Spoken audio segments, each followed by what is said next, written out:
안녕하세요. 35살 여자입니다. 이곳의 사연을 듣다 보면 시간 가는 줄 모르고 푹 빠져서 듣던 기억이 있는데요. 저도 한번 제 이야기를 여기 풀어놓고 싶더라고요. 결혼은 작년에 저보다 2살 어린 남자와 했습니다.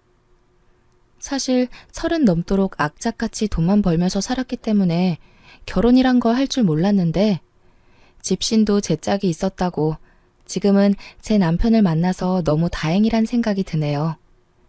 그러면 제 이야기 한번 시작해 볼게요. 저는 태어나서부터 엄마와 둘이 살았습니다. 세상에 태어났을 때부터 저한테 가족은 엄마 하나였고 아빠 얼굴은 기억도 안 나요. 친구들은 다 아빠가 있다는 걸 알게 되고 그제서야 저희 집이 좀 특이하다는 걸 알게 되었네요. 저희 아빠는 제가 아주 어릴 때 갑자기 멀리 떠나셨대요. 지금 생각하면 엄마도 엄청 젊은 나이셨는데 요즘 나이 10대 중반이면 아직 어린 티가 많이 나잖아요. 엄마도 많이 힘들었을 텐데도 저를 포기하지 않으셨습니다. 다른 어머님들도 그렇겠지만 저희 엄마는 저를 위해 모든 걸 헌신하셨어요. 친가 쪽은 교류하는 사람이 아예 없었고요. 외가 쪽은 외삼촌들이 있었습니다. 어릴 적 기억에도 언제나 엄마한테 돈 얘기만 하던 사람들이었어요. 그래서 삼촌들이 집을 다녀가면 엄마는 항상 울었습니다. 어린 기억 속에 삼촌들은 참 나쁜 사람들이었어요. 저는 원래 남해 쪽에서 살았어요. 엄마는 음식점에서 일하며 그 근처 작은 방에서 저를 키우셨죠. 그러다 엄마가 친한 아주머님의 소개로 서울에 있는 음식점을 소개받았어요. 서울이 돈을 많이 준다고 해서 올라왔는데 생활은 더 힘들었습니다. 방 크기도 더 줄었고요. 게다가 어떻게 알았는지 나중에 삼촌들까지 서울로 찾아와서 엄마에게 돈 내놓으라며 화를 내고 갔습니다. 그런 외삼촌들을 보면서 하루빨리 성공해서 엄마 호강시켜주고 싶었어요. 아빠도 없이 가난하게 컸지만 그게 제 인생에 있어서 가장 큰 동기부여가 되었어요. 나름 저만의 장점이었던 셈이죠. 남들보다 더 열심히 살아야 된다는 명확한 이유가 있었기에 이악 물고 공부만 했습니다. 그 결과 좋은 대학을 졸업해 대기업에도 단번에 취직됐어요. 돈을 많이 주는 곳이라 이직 한번 하지 않고 미친 듯이 일만 했어요. 그리고 33살에 과장으로 승진했습니다. 8년 동안 회사에서 살다시피 야근하는 바람에 돈도 제법 모아뒀고 남들이 부러워하는 과장이란 직급도 달게 되었네요. 하지만 서울의 집값이 워낙 비싸서 엄마와 그동안 좁은 원룸에 살았는데요. 돈이 제법 모이자 당장 좋은 집부터 알아보기 시작했고 엄마한테 이제 음식점에서 힘들게 일하지 말라고 말했어요. 이제라도 딸 덕 좀 보고 살라고요. 집은 대출 조금 껴서 넓은 집에 이사 가는 데 성공했습니다. 앞으로 아무 걱정 없이 엄마랑 행복하게 지내면 될 줄 알았는데 어느 날 예상치 못한 불청객이 찾아왔습니다. 바로 작은 삼촌이었죠. 오랜만에 작은 삼촌 얼굴을 보자마자 돈 내놓으라며 호통치던 옛날 기억이 나서 소스라치게 놀라고 말았습니다. 거의 5년 만에 본 것 같은데 왜 찾아왔냐고 이유를 물어보니 이혼하고 살 곳이 없어서 저희 집에 같이 지내면 안 되겠냐고 대뜸 부탁하러 온 거였죠. 너무 소름 끼쳤습니다. 저는 끝까지 듣지도 않고 바로 부탁을 거절했어요. 그리고 저는 엄마에게 화내고 말았어요. 뭐하러 외삼촌한테 집 주소를 알려줬냐고 말이에요. 그동안 당했던 일들은 감쪽같이 다 잊었냐며 눈물까지 흘리면서 따졌습니다. 엄마는 그저 자랑하고 싶었대요. 내 딸이 이렇게 좋은 집까지 구해줘서 기분이 좋아서 말해줬대요. 근데 5년 동안 하나도 변하지 않는 작은 삼촌을 보니 생각이 짧았다며 후회하셨습니다. 그런데 며칠 뒤 이제 큰 삼촌까지 찾아왔어요. 주말에 TV를 보며 쉬고 있는데 누가 벨을 눌러서 가보니 큰 외삼촌이었습니다. 정말 기겁하는 줄 알았네요.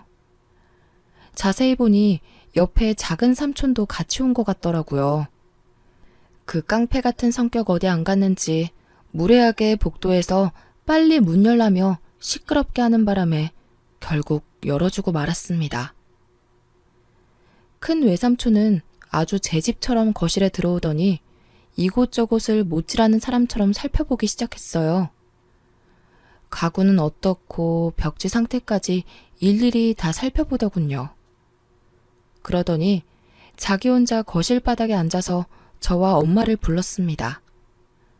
그리고는 정말 충격적인 말을 내뱉더군요. 지민이 이제 성공했나 보네? 과장도 달았다며? 이 넓은 아파트에서 사는 거 보니 그 말이 진짜인가 보네. 외삼촌이 여길 왜 왔냐면 말이야. 지민이 너도 머리가 컸으니 알 거 아니야. 원래 가족끼리는 여유 있는 사람이 돈도 주고 그래야 해. 삼촌이 너 키워준 값 받으려고 이런 말 하는 거 아니다. 그런데 사람이 염치가 있으려면 받은 만큼 돌려줄 줄도 알아야 하는 거야. 이야기를 들어보니 제가 갓난아기 때 엄마가 저를 안고 친정집으로 갔다고 해요. 그때 큰 외삼촌이 받아줬고 초반에 분유값이랑 기저귀값 이외에 필요한 돈을 지원해줬다며 엄청 강조하더라고요. 근데 그 돈을 이제 와서 달라고 찾아온 겁니다. 어이가 없었죠. 제가 그 돈 주기 싫다고 말하니 그러면 갈 곳 없는 작은 외삼촌과 당분간 같이 지내라면서 가족끼리는 서로 도와야 된다며 훈계를 하더군요. 얼마나 뻔뻔하면 저런 말을 표정 하나 안 바뀌고 내뱉을 수 있을까요?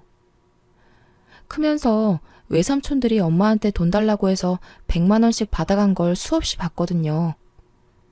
옆에 서 있던 엄마는 외삼촌들에게 큰 소리로 따졌습니다. 이 못된 놈들아, 그동안 너희가 나한테 뜯어간 돈이 얼만데 이제 와서 우리 딸한테 그 돈을 내놓으라고 해. 너네 진짜 천벌 받을 거야. 우리가 힘들 때 한 번 도와주지 않던 것들이 이제 와서 가족끼리 도우라고? 나로는 부족해. 왜 우리 딸한테까지 돈 달라고 명령질이야? 저희 엄마는 화에 못 이겨 눈물을 흘리고 말았습니다.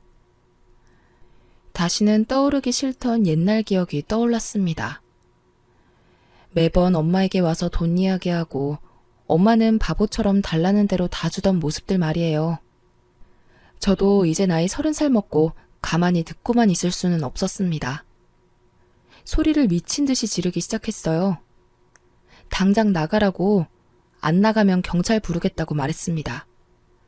그랬더니 무슨 말 같지도 않는 소리냐면서 비웃는 거예요. 화가 머리끝까지 난 저는 진짜로 경찰을 불렀습니다. 그러자 정말 10분도 지나지 않아서 경찰분들이 집에 오셨고 외삼촌은 막 소리를 지르며 가족끼리 무슨 주거 침입이냐고 소리를 치는 거예요. 그러면서 가족들끼리는 주거 침입죄 안 된다면서 경찰 앞에서 오히려 막 가르치려 하더군요.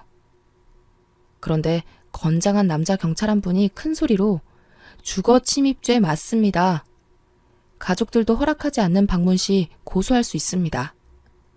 지금 당장 서로 가시죠. 라고 단박에 말하더군요. 결국 삼촌들은 말문이 막혔는지 꿀먹은 벙어리가 돼서 집을 나갔습니다. 집에는 고요한 정막만이 남았어요. 저랑 엄마는 너무 서러워서 부둥켜 안고 울기 시작했네요. 그런데 못된 삼촌들은 이후로도 번갈아서 저희 집에 찾아왔습니다. 이젠 막내 외삼촌까지 데리고 와서는 제가 회사에 있을 시간만 골라서 엄마한테 또 돈 내놓으라고 찾아오더라고요. 그럴 때마다 엄마한테 그냥 경찰에 신고하자고, 안 되면 고소하자고 했습니다. 어쩔 수 없이 진짜 경찰서에 가서 진술서를 썼고 엄마 혼자서 경찰서를 왔다 갔다 하는 일이 잦아졌어요. 그런데 하루는 제가 휴가날이라 집에서 쉬고 있었는데요. 엄마가 아침부터 부지런히 음식을 하고 있는 거예요. 그래서 물어보니 경찰분들 힘들 텐데 우릴 위해서 고생하니까 반찬 몇 가지 만들어서 주러 가는 거라고 하더라고요. 처음엔 그런가 보다 하고 신경 안 쓰고 있었습니다. 그런데 나중에 알고 보니 엄마는 그때부터 열심히 사윗감을 찾고 계신 거였죠. 엄마는 전부 계획이 있었나 봐요. 아무튼 한 달 동안 잠잠하다가 어느 주말에 또 벨이 울리길래 설마 하고 밖을 봤는데 큰 외숙모가 서 있었습니다. 너무 어이가 없어서 문을 열지도 않고 인터폰으로 왜 왔냐고 물어봤어요. 그랬더니 저한테 엄청 반가운 척하면서 얼굴 보러 왔다면서 웃는 거예요. 외숙모 한 분만 있는 줄 알고 문을 열었더니 그제서야 뒤에 숨어있던 삼촌들 3명이 나란히 등장하더라고요. 이번에 아예 짐까지 싸서 눌러앉을 작정으로 온 것 같았습니다. 이혼당한 작은 외삼촌은 갈 곳이 없어서 그동안 큰 외삼촌 집에서 함께 살았나 봐요. 그것 때문에 외숙모가 폭발해서 짐까지 다 싸게 해서는 저희 집으로 왔더라고요. 그러면서 그 커다란 짐을 들이밀고는 작은 외삼촌 좀 잠시만 지내게 하자고 하는데 너무 어이가 없어서 절대 안 된다고 현관을 못 넘어오게 막았습니다. 나중에는 저를 밀치면서 들어오려고 하더라고요. 그때 엄마가 뒤에서 누군가에게 전화를 하는데 그땐 경황이 없어서 그냥 경찰에 신고하나 생각했어요. 몇 분 뒤에 엘리베이터에서 덩치 좋은 남자가 내렸는데 경찰 복장이 아니라서 누구지 싶었어요. 저는 처음 보는 남자였거든요. 그 남자는 현관까지 들어오려는 외삼촌들을 물리치고는 그 짐들을 번쩍 들어서 엘리베이터 안에 던져버렸습니다. 지금 뭐 하시는 거예요? 당신들 상습범이죠? 주인이 허락하지 않는 방문은 형사사건으로 입건될 수 있습니다. 당신들 또 경찰서에 가고 싶어요? 처음 보는 남자가 저러니 누군가 했습니다. 삼촌들 다 어리둥절하더니 작은 외삼촌이 물어봤어요. 당신은 누구신데 남의 집안일에 나서? 착한 일 하는 건 알겠는데 우린 가족이라 평화롭게 해결하려는 거니까 그쪽은 그냥 모른 척하고 갈 길이나 가슈. 작은 외삼촌의 말에 그 남자는 주머니 속에 자신의 신분증을 꺼냈고 저희한테 경찰 공무원 신분증을 떡하니 보여주더라고요. 그제서야 저번에 도와주신 경찰관이신 걸 알았습니다. 외숙모랑 외삼촌들 전부 신분증을 확인하자 곧바로 조용해지더라고요.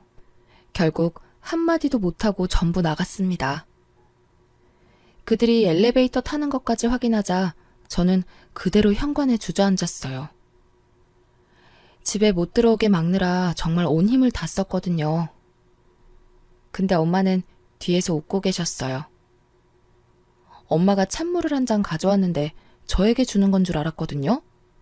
근데 저는 쳐다도 안 보고 저를 지나치더니 그 경찰관 아저씨에게 주더라고요.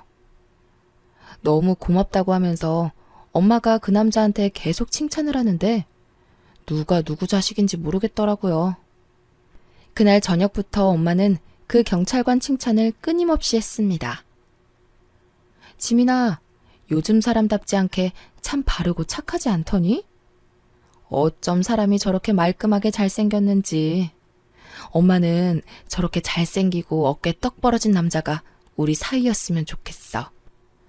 그런데 뭐 제가 봤을 땐 키도 작고 떡두꺼비같이 생겨서 사복 입고 들어오니 경찰관인 줄 전혀 모르겠더라고요.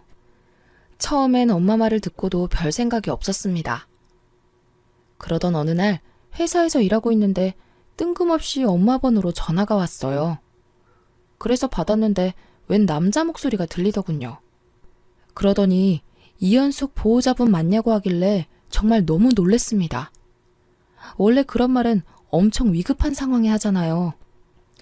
그래서 그 소리를 듣자마자 자리에 벌떡 일어나서 무슨 일이냐고 큰 소리로 물었어요. 그런데 대뜸 저에게 언제 퇴근하냐고 물어보더군요.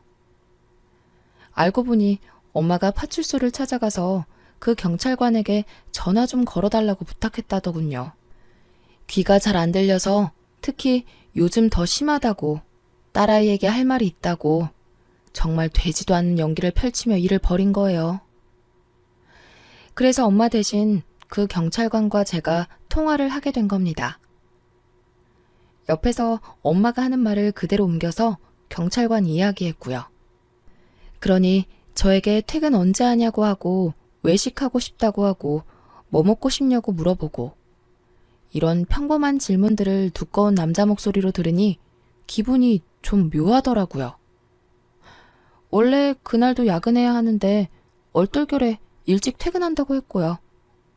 나중에 전화 끊을 때도 일찍 들어오라고 이야기를 전해주는데 기분이 참 이상했네요. 그 뒤로 몇 번 더 엄마 대신 그 경찰관과 통화를 했고 또 퇴근 시간을 묻더라고요.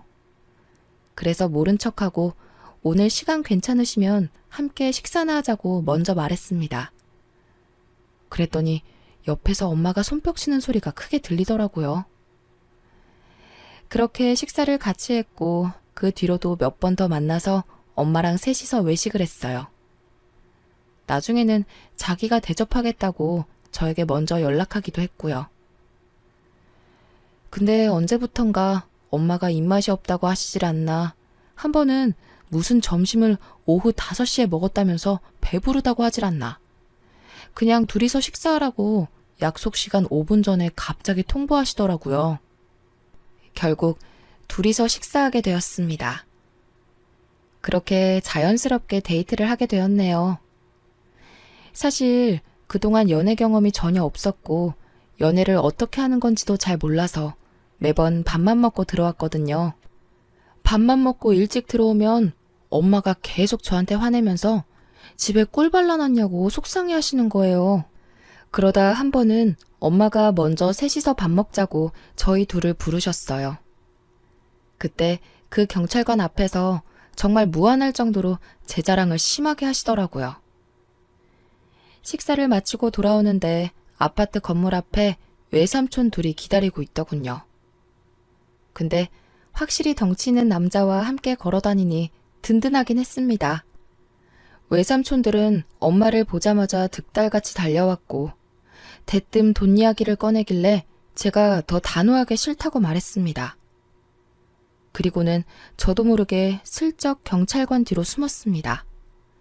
보니까 엄마는 진작에 경찰관 뒤에 착 붙어 계시더라고요. 아니, 또 저 남자랑 있는 거야? 대체 그쪽은 누구길래 계속 붙어 있는 거야? 경찰관이면 경찰답게 국가를 위해서 일을 하라고. 그때 엄마가 본심을 드러내셨어요. 우리 사위 될 사람이다, 왜? 앞으로 모든 일은 우리 모녀한테 이야기하지 말고 여기 경찰관을 통해서 말해. 그쵸, 우리 경찰관님? 엄마는 삼촌들한테 파출소 위치까지 말해주고는 경찰관 뒤로 숨더군요.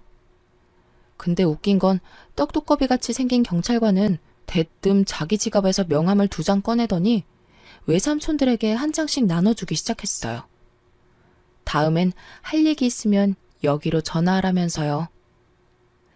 그날 그 떡두꺼비 남자에게 홀딱 반해버렸습니다. 확실히 키는 좀 작지만 듬직하고 자꾸 보다 보니 성격도 좋고 사람이 서글서글한 게 참 괜찮더라고요. 나중에 알고 보니 저보다 나이가 2살이나 어렸고 정말 얼굴만 봐서는 저보다 한참 위라고 생각했는데 졸지에 연하 남자랑 결혼하게 되었습니다. 그렇게 한 달 뒤에 예비시댁에 가서 인사도 드렸어요. 다들 좋은 분이셨어요. 예비시댁은 아들만 넷이더라고요. 아버님의 유전자가 엄청 강한지 형제들 모습이 하나같이 정말 다 두꺼비같이 생겼습니다. 큰 두꺼비, 마른 두꺼비, 안경 쓴 두꺼비, 그리고 막내가 떡두꺼비였고요. 어깨가 제일 넓었어요. 저희 결혼 날짜가 잡히면서 엄마는 이제 고향으로 내려가 지내겠다고 둘이서 잘 살아라고 하시더라고요. 그때 갑자기 눈물이 났습니다. 솔직히 두꺼비 보고 그냥 결혼을 하지 말까 생각도 했어요. 근데 제 마음을 알고 있었는지 저에게 먼저 장모님과 함께 지내자고 말해주더군요. 그날 참 많이 울었습니다. 지금껏 살아오면서 제가 봐온 남자들은 외삼촌들 같이 이런 실망스러운 사람뿐이었는데 점점 잘생긴 두꺼비가 되어가는 것 같았네요. 시댁에서도 당연히 그렇게 하는 게 맞다고 지금까지 힘들게 키워주신 홀어머니를 어찌 고향에 가시게 두냐고 하시더군요. 그 이야기를 듣고 저랑 엄마가 얼싸안고 또 울었어요. 어찌 이런 훌륭한 분들을 사돈으로 만나게 되었냐고 좋아하시면서요. 그렇게 결혼식을 올렸습니다. 외삼촌들도 다 불렀어요. 저의 결혼식은 누가 봐도 신랑이 경찰관이라는 게 너무 티가 났거든요. 주례 선생님부터 사회자, 축가 모두가 경찰 간부들이 해주셨습니다. 외삼촌들도 다 봤고요. 그날 이후로 외삼촌들이 찾아오거나 연락하는 일은 단 한 번도 없었어요. 늘 저희 집엔 떡두꺼비가 있거든요. 오늘도 집에 들어오니 그 떡두꺼비가 청소를 하며 자기가 엄마 좀 챙기라고 또 잔소리를 하고 있습니다. 남편이 저렇게 우리 엄마를 챙기니 저도 자연스럽게 시부모님을 많이 챙기게 되더라고요. 그래도 아직 많이 부족하지만 늘 더 많이 챙기려고 노력하고 있습니다. 우리 엄마는 요즘 저보다 사위가 더 편하신 것 같아요. 아직도 궁금한 점이 우리 엄마는 어떤 모습을 보고 떡두꺼비 경찰관을 사윗감으로 보셨는지 참 신기합니다. 그냥 느낌이 딱 왔다고 하시던데 저도 나중에 아이 낳고 엄마가 되면 그런 느낌이 오려나 모르겠네요. 일만 죽어라 하고 돈 열심히 벌면서 살다가 죽을 줄 알았는데 사람 앞날은 정말 모르는 것 같네요. 재작년까지도 제가 이렇게 지낼 줄은 전혀 몰랐거든요. 그래서 요즘은 모든 일에 감사하며 매진하고 있습니다. 지금까지 제 사연 들어주셔서 감사해요.